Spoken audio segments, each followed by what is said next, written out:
Assalamualaikum warahmatullahi wabarakatuh. Perkenalkan nama saya Dendari Juan dengan NIM akhir 1254. Di sini saya akan menjelaskan kuis yang diberikan oleh Bu Rina sama Bu Risma ya. Di sini langsung aja pada yang pertama. Berikut ini adalah peramaan analisis kimia di bidang farmasi yang kurang tepat adalah jawabannya itu mengawasi perhatikan obat pada pelayanan farmasi untuk diberikan pada pasien. Jadi penjelasannya itu analisis kimia berperan dalam pengujian obat, kosmetik, dan makanan, penjaminan mutu dan keamanan, evaluasi mutu dan keamanan penentuan karakteristik bahan baku.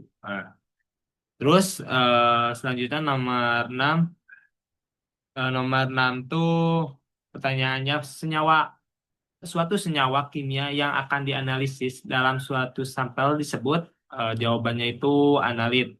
Karena analit adalah zat atau senyawa kimia dalam sampel yang menjadi objek analisis. Selanjutnya nomor 7, metode analisis yang bertujuan menentukan identitas sampel adalah jawabannya itu analisis kualitatif. Karena analisis kualitatif bertujuan untuk mengidentifikasi apa saja kandungan dalam sampel itu. Terus ada nomor 8. Nomor 8 itu soalnya metode yang melibatkan reaksi kimia yang berlangsung sempurna dengan perhitungan stoikiometri pasti untuk mengetahui identitas dan atau jumlah senyawa dalam sampel disebut metode jawabannya itu analisis klasik. Karena analisis klasik meliputi metode volumetri, gravimetri yang menggunakan reaksi kimia secara stereometrik dan berlangsung sempurna untuk mengetahui identitas atau jumlah zat dalam sampel. Selanjutnya nomor 9. Nomor 9 itu ini yang berikut ini merupakan contoh analisis semi kuantitatif. Nah, karena jawabannya itu uji batas logam pada bahan baku KCl. Karena uji batas logam ini termasuk metode semi kuantitatif karena hanya mengecek apakah kandungan logam melebihi batas tertentu. Nomor 10, berikut ini yang termasuk metode analisis kimia modern adalah jawabannya itu spektrofotometri, UV, FISH. Jadi penjelasannya spektrometri UV FISH adalah metode instrumen modern yang menggunakan cahaya untuk menganalisis konsentrasi zat. Selanjutnya nomor 11. Berikut ini termasuk ke dalam reaksi kering analisis kualitatif kecuali jawabannya itu reaksi kimia dengan reagen. Karena yang lain benar, maka di sini pun jawaban yang salahnya itu reaksi kimia dengan reagen. Selanjutnya nomor 12. Fungsi penggunaan HCl pekat pada uji nyala adalah jawabannya itu untuk membersihkan kawat nikel krom. Karena dalam uji nyala, kawat yang digunakan biasanya dari nikel atau krom harus bebas dari kontaminasi ion logam. Selanjutnya 13. Berikut ini kation yang memberikan warna hijau kekuningan pada uji nyala adalah jawabannya itu barium. Karena udah tercantum juga dalam tabel uji nyala, barium itu warnanya kekuningan, hijau kekuningan. Selanjutnya nomor 14. Berikut ini merupakan pernyataan yang benar dari reaksi pengendapan adalah Jawabannya itu pada reaksi pengendapan reagen tidak boleh melebihi kecuali dinyatakan khusus karena dapat menyebabkan melarutkan melarutkan larutnya sebagai endapan pada beberapa sampel. Jadi penjelasannya itu jika reagen berlebih bisa membentuk kompleks larut atau larut kembali sehingga menurunnya hasil endapan. Selanjutnya nomor 15, pemeriksaan ion logam kation dalam larutan biasanya diawali dengan mengelompokkan beberapa golongan kation dengan metode jawabannya itu HCl. Karena di penjelasannya dalam analisis kuantitatif anorganik kation diklasifikasikan berdasarkan kelarutan endapannya.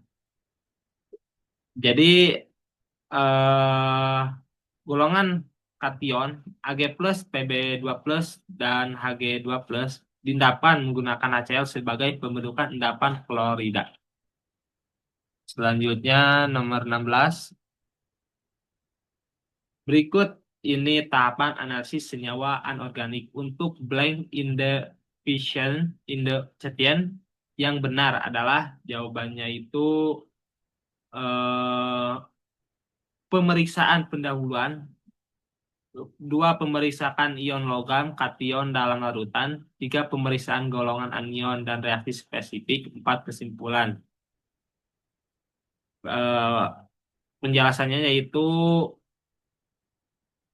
tahapan eh, dari analisis anorganik umumnya. 17.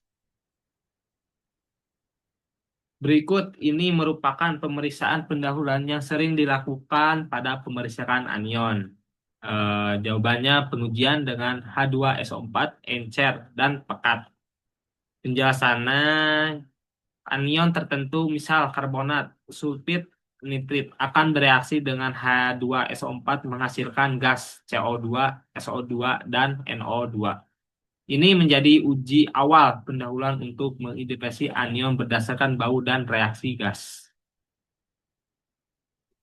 Selanjutnya 18. Klasifikasi penggolongan kation berdasarkan sifat terhadap beberapa reagen kecuali NH4 2CO3. Karena yang lain jawabannya benar, di sini juga jawabannya yang salah. Tentunya jawaban yang salahnya itu NH4 2CO3. 19. Apakah senyawa yang menghasilkan reaksi putih pada reaksi penggolongan satu dan tidak larut dalam air? Jawabannya AgCl. Karena AgCl ini endapan putih yang tidak larut dalam air. Selanjutnya 20. Berdasarkan reaksi berikut, senyawa dan warna endapan apakah yang akan terbentuk?